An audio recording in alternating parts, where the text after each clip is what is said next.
ল হচ্ছে আসলে এই যে যে প্ল্যানেট গুলো যে সূর্যকে সেন্টার করে ঘুরতে থাকে, এই জিনিসগুলো নিয়েই হচ্ছে কেপলারের 3টা ল। তো কেপলারের যে প্রথম লটা সেটা হচ্ছে এখন আসলে তোমরা বুঝবা না। কেপলারের ফার্স্ট লটা হচ্ছে তোমরা ম্যাথ সেকেন্ড পেপার পড়ার পরে বুঝবা। ম্যাথ সেকেন্ড পেপারে একটা চ্যাপ্টার আছে যেটাকে বলা হয় কোনিক্স।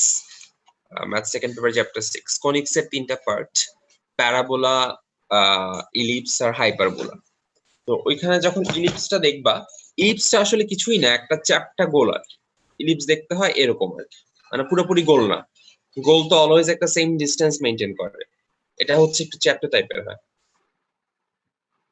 এটাকে বলা হয় ইলিপস, উপবৃত্তাকার বা ইলিপস, বা ইলিপস এরকমও হতে পারে, একটা ইলিপস। তো এখানে যেটা একটা বলা হইলো, এবং ইলিপসের কিছু ফোকাস থাকে, কিছু ব্যাপার স্যাপার থাকে যেটা আমরা এখন বুঝবো না, second paper math second paper conics পড়ার পরে বুঝবো।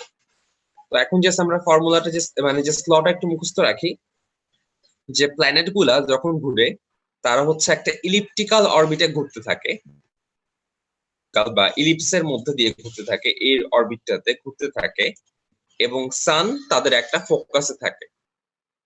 এটা আপাতত মুখস্থই করতে হবে, আর আসলে আর কিছু করার নাই, কজ ফোকাস কি জিনিস বা ইলিপস জিনিসটা আসলে কি সেটা আমাদের এখন বুঝার কোনো সুযোগ নাই, মানে ম্যাথ পড়ার আগে। সো লটা কি মনে রাখবো, যে keeping sun at one of its focus, planets surround in an electrical orbit. এই অরবিটটাতে তারা ঘুরতে থাকে, এবং সান কোথায় থাকে, সান হচ্ছে তাদের একটা ফোকাসের মধ্যে থাকে। আচ্ছা, এটা গেল কেপলারের ফার্স্ট লটা। এখন আসি সেকেন্ড লতে। সেকেন্ড ল বলতেছে যে একটা ডেফিনিট টাইমে যে এরিয়াটা সে ক্রস করে সেই এরিয়াটা হচ্ছে কনস্ট্যান্ট। একটা ডেফিনিট টাইমের এরিয়াটা হচ্ছে কনস্ট্যান্ট। তার মানে কি, সাপোজ সে 10 সেকেন্ডে এই পজিশন থেকে এই পজিশনে আসে, তাহলে এটা হচ্ছে এরিয়াটা, 10 সেকেন্ডের এরিয়া বা A1।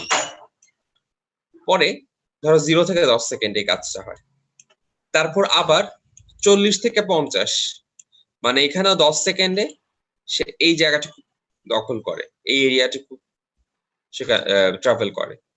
সিমিলারলি সাপোজ 70 থেকে 80 সেকেন্ড সে এই এরিয়াটুকু ট্রাভেল করে, এই জায়গাটুকু। কেপলার বলতেছে এই যে তারা যে এরিয়াটা ট্রাভেল করতেছে A1, A2 এবং A3, তারা যদি সমান সময়ে ক্রস করে সব জায়গায় 10 সেকেন্ড, তাহলে অলওয়েজ তারা সেম ডিস্টেন্সই বা সেম এরিয়াটাই ক্রস করবে। এটা হচ্ছে কেপলারের সেকেন্ড ল। এটি কি সবাই বুঝতে পারছো? ভাই আরেকবার একটু বোঝানো যাবে? হ্যাঁ, শিওর। ধরো এখান থেকে এখানে আসতে তার সময় লাগে 10 সেকেন্ড, এখান থেকে এখানে আসতে তার সময় লাগে 10 সেকেন্ড, এখান থেকে এখানে আসতে তার সময় লাগে 10 সেকেন্ড। মানে সময়টা হচ্ছে নির্দিষ্ট।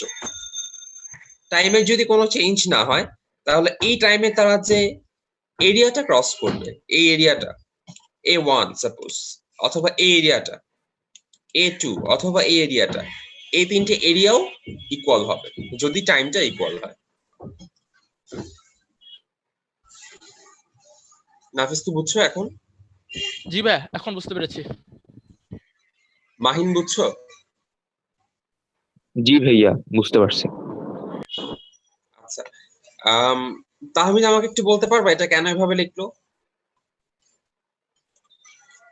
এই লাইনটার এক্সপ্লেনেশন কি, dA by dt equals to কেন 0 হলো?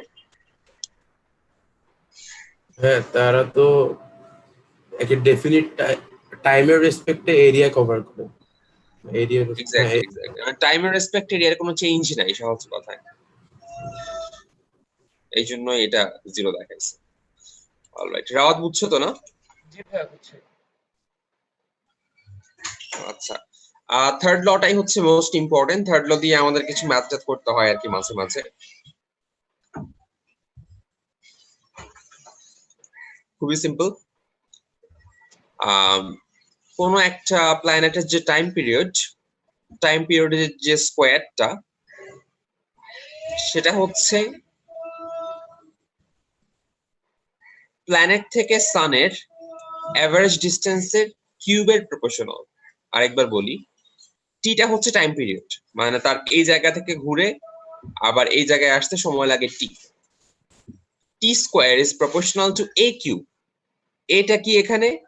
এ হচ্ছে average distance of the planet from the sun. বুঝতে পারছো এটা? ভাই আমি একটু রিপিট করবো। হ্যাঁ, T square proportional to a cube, এই প্ল্যানেটটার টাইম পিরিয়ড, মানে আবার সেম জায়গায় ফিরে আসতে যে সময়টা লাগে। আর এটা হচ্ছে average distance of the planet from the San.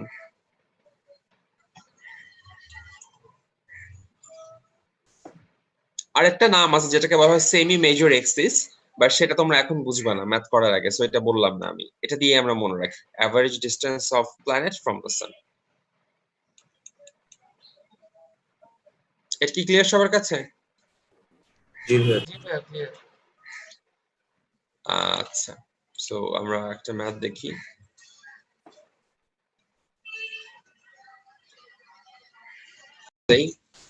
T square proportional to a cube, তার মানে আমরা বলতে পারি t1 square by t2 square equals a1 cube by a2 cube. একটু বুঝতে কোনো সমস্যা নাই, তাই না? একটু কি বুঝছো সব? আচ্ছা, এখন আমাকে একটু বলো তো আর্থের জন্য, হ্যাঁ আমি t1 ধরে নিলাম আর্থ, সরি হ্যাঁ t2 আর a2 ধরে নিলাম আর্থকে। আর্থের জন্য t2 এর ভ্যালু কত আমাকে বলতে পারবা? আর্থের টাইম পিরিয়ড কত? 365 ডেজ না? সূর্যকে একবার যখন সে ঘুরে আসে পুরোপুরি, তার কতটুকু সময় লাগে? 365 ডেজ। জি ভাই। তাহলে আমরা এখানে t2 স্কোয়ারের জায়গায় লিখে দিলাম 365 স্কোয়ার। আচ্ছা, আরেকটা ইনফরমেশন ছিল 39.5 টাইমস। তার মানে আমি a1 কিউব বাই a2 কিউবের জায়গায় লিখে দিলাম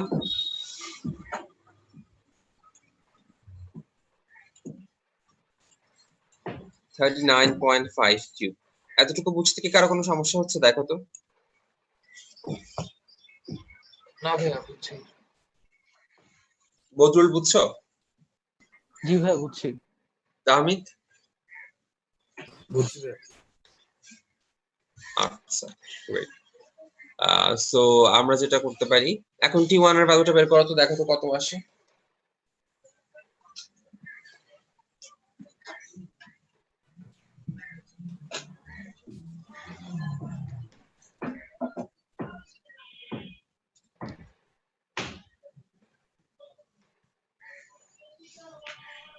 ভাই 90612.5 9061 2.5 আচ্ছা ঠিক আছে, এটাকে 3 বানায় দেওয়া যায়। এটা ঠিক আছে।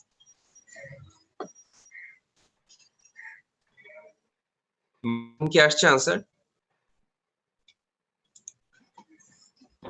ভাইয়া আসতেছে।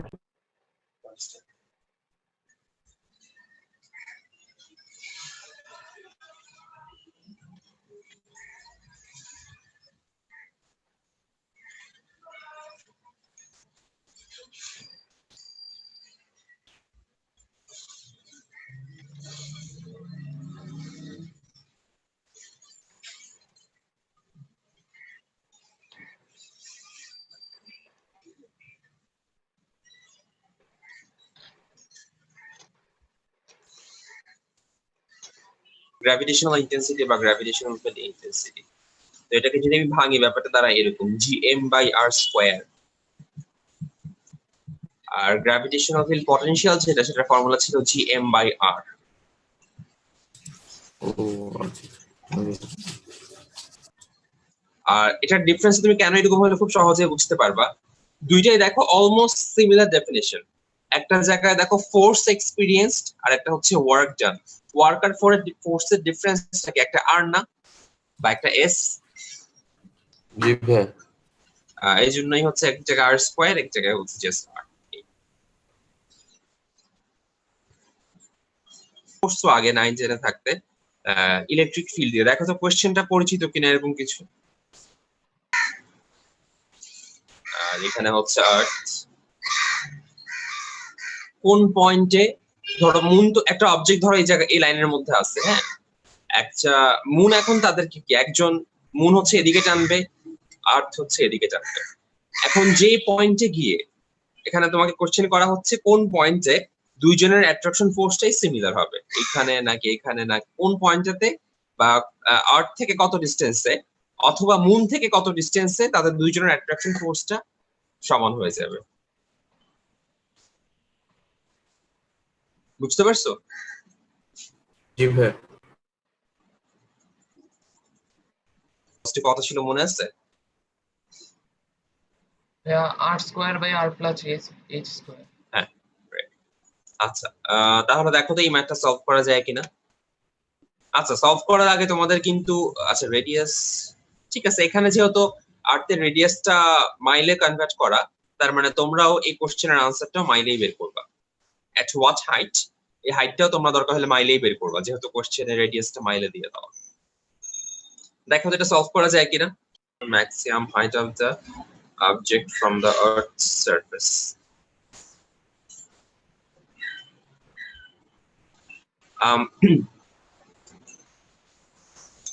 গ্র্যাভিটেশনাল পটেনশিয়ালের ডেফিনিশনটা তো মনে আছে তাই না, যে জিনিস ছিল ইনফিনিটি থেকে আনতে যে পরিমাণ force, হ্যাঁ, মানে work ব্যাপারটা done টা।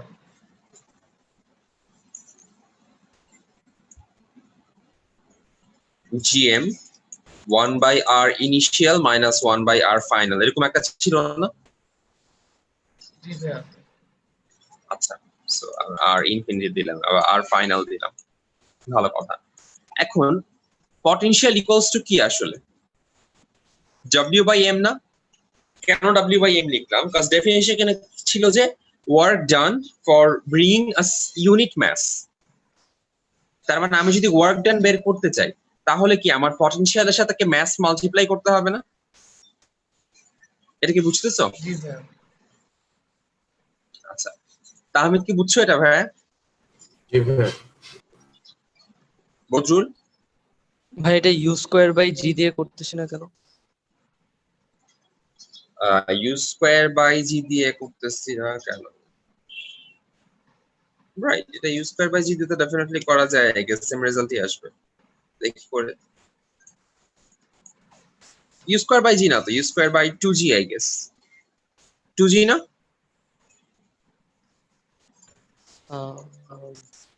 একটু করে দেখো তো তোমার একটা রেজাল্ট কত আসে। প্রশ্নটা হচ্ছে এখন যেটা দেখাতে চাচ্ছিলাম আর ওইটা দিয়ে করার চেষ্টা করি first। সেটা হচ্ছে হ্যাঁ v ইকুয়ালস w/m, তাহলে আমরা কি w ইকুয়ালস লিখতে পারি না vm? এটা কি সবাই বুঝছো? জি ভাইয়া। জি ভাইয়া। আচ্ছা, জি ভাইয়া। সো আমরা এখানে লিখতে পারি যে w equals gm into m। পুরোটা মুছে দিই।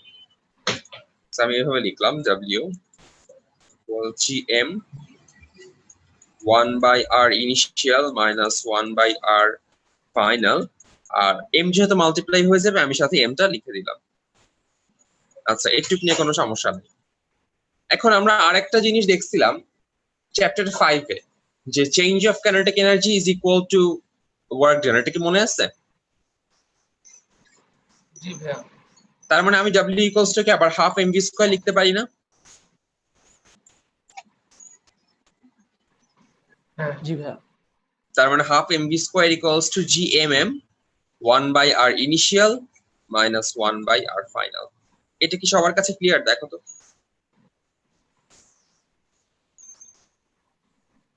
ইকুয়েশনটাকে যদি এভাবে জি লেখা ভাইয়া, হয় clear। হাফ mv জি ভাইয়া। Square gmm 1/r minus 1/rm।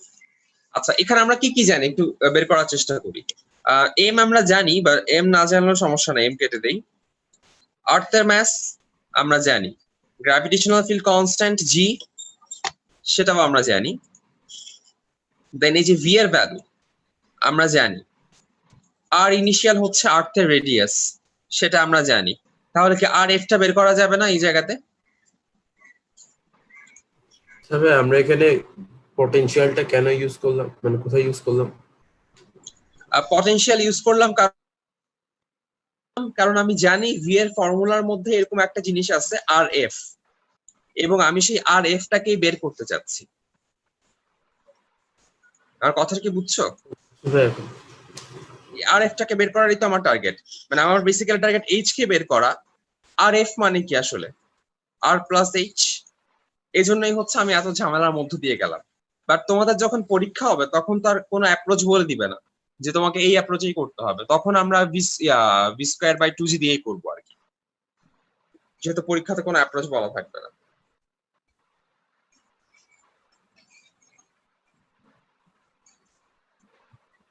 আচ্ছা আচ্ছা, আমি যে অ্যাপ্রোচটা দেখাইলাম এই যে অল্টারনেটিভ সলিউশন, এখন দেখো তো এটা ক্লিয়ার কিনা? আচ্ছা ভাই, 1/ri মাইনাস 1/rf করবো, ওইটা কি আমাদের ইন্টিগ্রেশনে দেখাইতে হবে সবসময়? না না না, যে এখানে এইভাবে দেখাই দেবো, এই যে অল্টারনেটিভ সলিউশনটা দেখো, এখানে যেটা করলাম এভাবে দেখাইলি হবে। আচ্ছা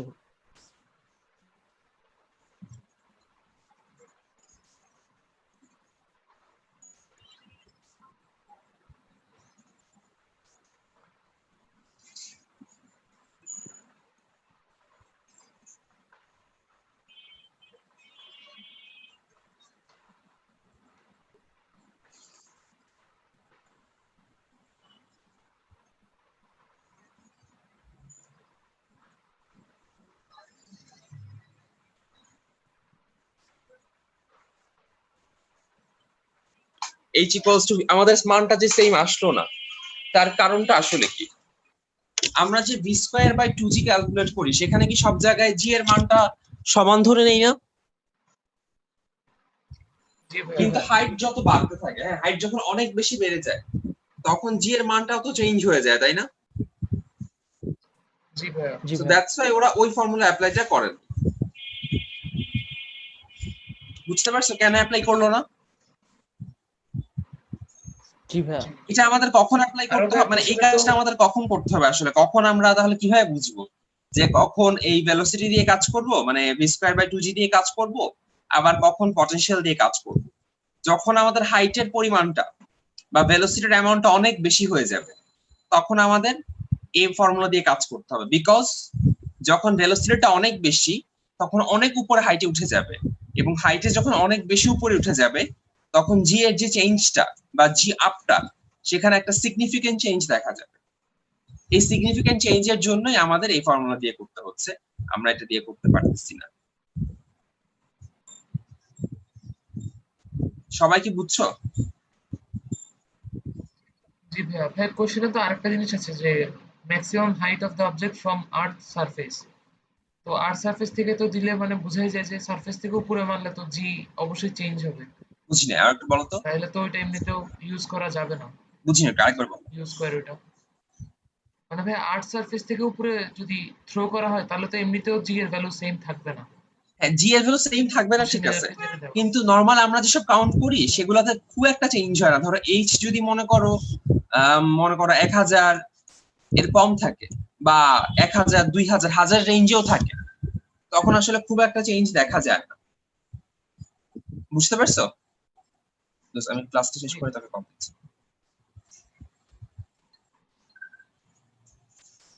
আচ্ছা, তো এখানে আমরা দেখলাম তুমি যে কোনো ক্যালকুলেট করেই দেখতে পারো। সাপোজ তুমি এইচ এর ভ্যালু 1000 এর জন্য জি আপটা ক্যালকুলেট করে দেখো, জি আপ বাই জি ক্যালকুলেট করে দেখো, দেখবা যে তেমন কোনো চেঞ্জই আসতেছে না।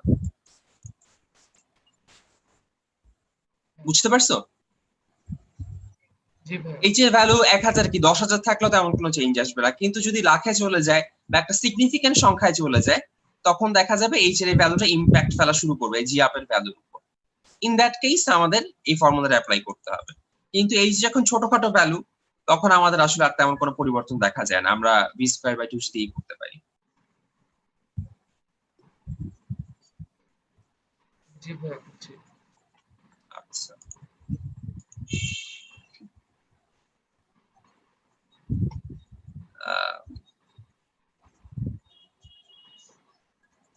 হ্যাঁ, এটা ইন্টারেস্টিং একটা কোশ্চেনটা একটু পড়ো তো, এক্সাম্পল 4।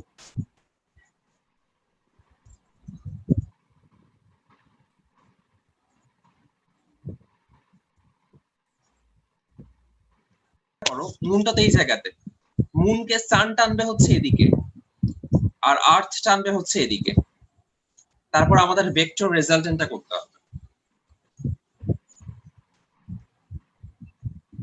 সবাই কি বুঝছো? ভাই এটা ভেক্টর যে কিভাবে বুঝলে? ভেক্টর কিভাবে বুঝলাম, দুইজন যদি একই দিকে টানতো তাহলে আমরা জাস্ট যোগ করে দিলেই হয়ে যেত। সাপোজ সানটা যদি এই জায়গায় থাকতো তাহলে একজন থেকে আরেকজন বিয়োগ করে দিলেই হইতো, অথবা সান যদি এই জায়গায় থাকতো তাহলে একজনের সাথে আরেকজন যোগ করলেই হইতো। বাট এরা যেহেতু একটা অ্যাঙ্গেল ক্রিয়েট করতেছে 90 ডিগ্রি 45 ডিগ্রি যে কোনো অ্যাঙ্গেল ক্রিয়েট করতেছে, সো এখানে তো আমাদের দুইটা ফোর্সের রেজাল্টেন্ট যদি বের করতে চাই, টোটাল অ্যাপ্লাইড ফোর্স, তার মানে তো এখানে অবশ্যই আমাদেরকে রেজাল্টেন্টই করতে হবে। হ্যাঁ বুঝতে পারছো? জি ভাই বুঝছি। রিমেম্বার করি, এটা হচ্ছে পৃথিবীর উপরের জন্য, এটা হচ্ছে পৃথিবীর নিচের জন্য, আর এটা হচ্ছে ল্যাটিটিউডের ডিফারেন্সের জন্য। এটা মনে আছে তো, তাই না? জি ভাই কোশ্চেন একটু পড়ো তো, বের করতে বলতেছে কি আসলে।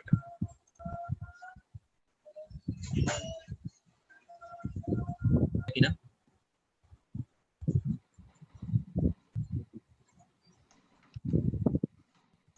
জি ভাইয়া। আচ্ছা, রাওয়াত বুঝছো তো না? তানজিমুল ইসলাম, বুঝছি ভাই। এটা কি তাহমিদ? জি ভাই তাহমিদ।